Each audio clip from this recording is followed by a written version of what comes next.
अक्टूबर 2025 मेष राशि पर पंचग्रहीय गोचर का महाप्रभाव। अक्टूबर 2025 में मुख्य रूप से 5 ग्रह अपनी स्थिति बदलेंगे। देवगुरु बृहस्पति, मंगल, बुध, सूर्य और शुक्र, जबकि शनि, राहु और केतु शांत दर्शक बने रहेंगे। इस महीने का सबसे बड़ा संदेश ये है कि देवगुरु बृहस्पति पूरे 12 साल बाद अपनी उच्च की राशि में चतुर्थ भाव में आकर देवत्व का उत्कर्ष करेंगे। वहीं दैत्य गुरु शुक्र और सूर्य भगवान क्रमशः छठे और सप्तम भाव में नीच होकर मानव प्रयासों की आवश्यकता को बल देंगे। ये गोचर देव और दानव गुरुओं के बीच संतुलन और आपके स्वयं के कर्मों के महत्व को दर्शाएगा। तिथिवार गोचर का विस्तृत विश्लेषण। 1. बुध का सप्तम भाव में प्रवेश 2 अक्टूबर। बुध का आपके छठे भाव रोग ऋण शत्रु से मुक्त होकर सप्तम भाव दाम्पत्य व्यापार में प्रवेश करना एक सकारात्मक शुरुआत है। सप्तम भाव में बुध व्यापारिक मामलों में सफलता और विस्तार लाएगा। व्यापार के कारक ग्रह बुध का इस भाव में होना आपके साझेदारी, पार्टनरशिप और दैनिक आय को मजबूत करेगा। यह आपकी संवाद शैली को आकर्षक बनाएगा, जिससे आपको मित्रों और व्यापारिक सहयोगियों का समर्थन प्राप्त होगा। दाम्पत्य जीवन के लिए भी ये समय शुभ रहेगा। आपसी समझ और बातचीत में सुधार होगा। यह गोचर आपको नए व्यावसायिक संपर्क बनाने में मदद करेगा। 2. शुक्र का नीच होकर छठे भाव में गोचर 9 अक्टूबर। शुक्राचार्य का पंचम भाव प्रेम संतान से निकलकर नीच होकर छठे भाव शत्रु, प्रतिस्पर्धा, नौकरी में जाना पहली नज़र में भले ही चुनौतीपूर्ण लगे, लेकिन ये गोचर आर्थिक दृष्टि से बेहद मजबूत है। शुक्र द्वितीय भाव धन के स्वामी होकर धन त्रिकोण 2, 6, 10 के छठे भाव में आ रहे हैं।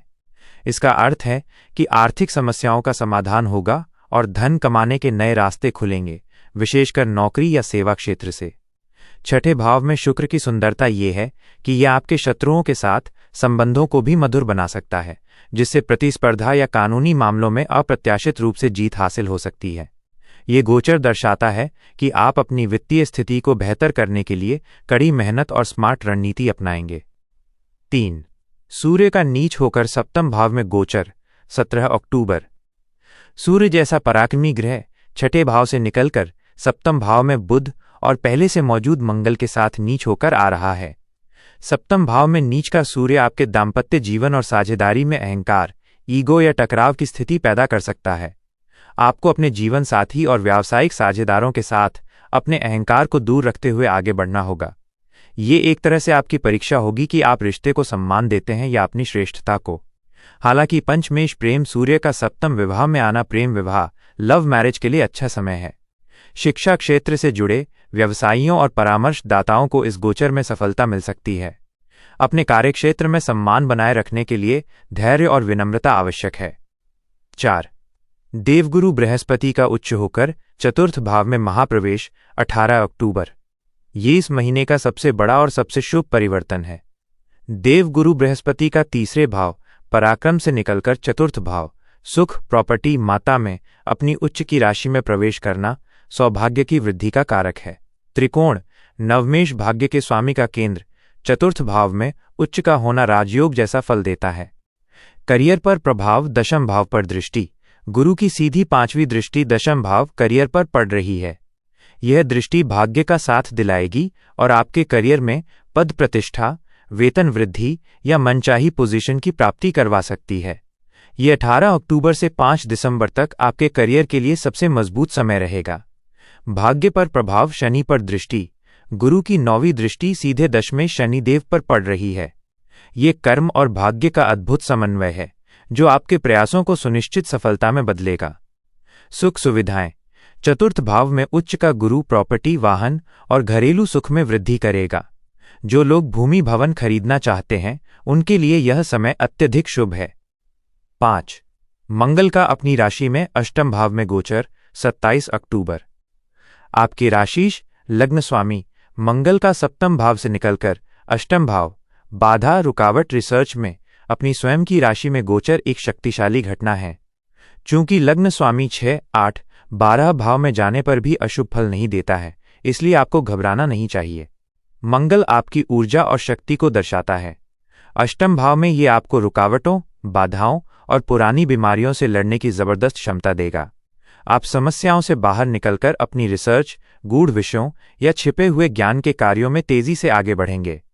ये गोचर आपकी परेशानियों को खत्म करने की ताकत देगा और अगले चरण में नवम भाव भाग्य प्रवेश करने के लिए आपको तैयार करेगा। मेष राशि के लिए आवश्यक उपाय। इस महीने ग्रहों के शुभ फल को बढ़ाने और नीच ग्रहों के प्रभाव को संतुलित करने के लिए निम्नलिखित उपाय अवश्य करें। 1. सूर्य उपासना 17 अक्टूबर के बाद। चूंकि सूर्य नीच के हो रहे हैं और दाम्पत्य जीवन को प्रभावित कर सकते हैं, इसलिए प्रतिदिन प्रातःकाल सूर्य भगवान को जल अर्पित करें और ओम घृणी सूर्याय नमः का जाप करें।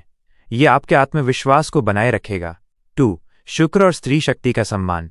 शुक्र के नीच होने के कारण स्त्रियों और अपनी पत्नी का विशेष सम्मान करें। उन्हें कोई उपहार दें। किसी देवी मंदिर में इत्र, परफ्यूम या सफेद मिठाई का दान करना धन और प्रेम संबंधी समस्याओं को दूर करेगा। 3. गुरु का प्रभाव बढ़ाएं। देवगुरु बृहस्पति उच्च के हो रहे हैं। इस प्रभाव को बढ़ाने के लिए पीले वस्त्र पहने, केसर का तिलक लगाएं और गुरुवार को किसी जरूरतमंद या ज्ञानवान व्यक्ति को पीली वस्तुओं जैसे चने की दाल या हल्दी का दान करें। यह आपके भाग्य और करियर को बल देगा।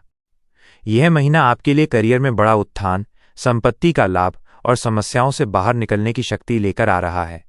आपको बस दाम्पत्य जीवन में अहंकार से बचकर और अपनी ऊर्जा को सही दिशा में केंद्रित करके आगे बढ़ना है। दोस्तों, मैं आप सभी का तहे दिल से शुक्रिया अदा करता हूं कि आपने हमारे YouTube चैनल धर्मलोक को इतना प्यार और समर्थन दिया। मुझे बहुत खुशी है कि आपको ये वीडियो पसंद आई। अगर आपको ये वीडियो ज्ञानवर्धक लगी तो कृपया इसे लाइक करें और चैनल को सब्सक्राइब करना न भूलें, ताकि आगे भी आपको ऐसे ही रोचक और ज्ञानवर्धक वीडियो मिलते रहें। आपके समर्थन के बिना ये संभव नहीं होता। जय श्री राम। आपका दिन शुभ हो।